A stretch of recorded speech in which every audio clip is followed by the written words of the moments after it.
Okay, so now I'm just going to go with this bright pink. This pink is actually right out of the bucket. It's the Satin Ice Pink, which is nice and bright, which is great that you don't have to color it with the gel colors.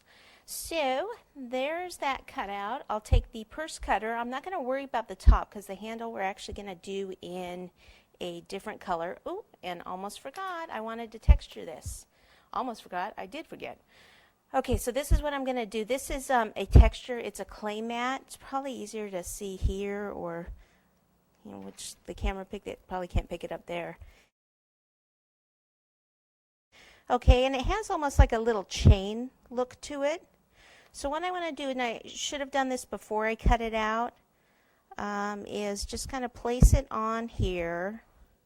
And then take the rolling pin, and since this is a plastic rolling pin on plastic, you usually have to slide across like that. It usually doesn't really roll across, and it leaves the pattern. So let's see if I can go ahead and cut it out about the same spot.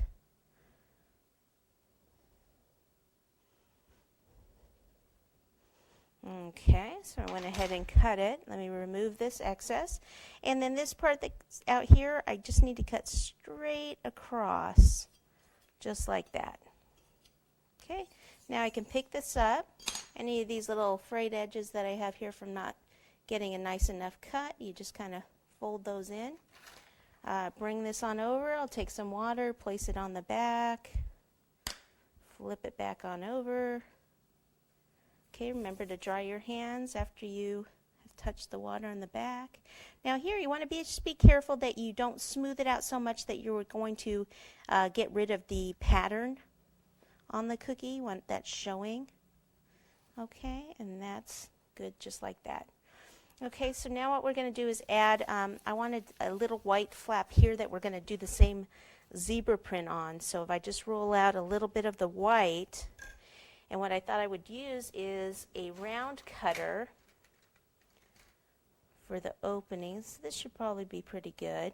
So what I want to do is go ahead and cut out the circle, but we're not going to use the entire circle. Let me just cut it in half.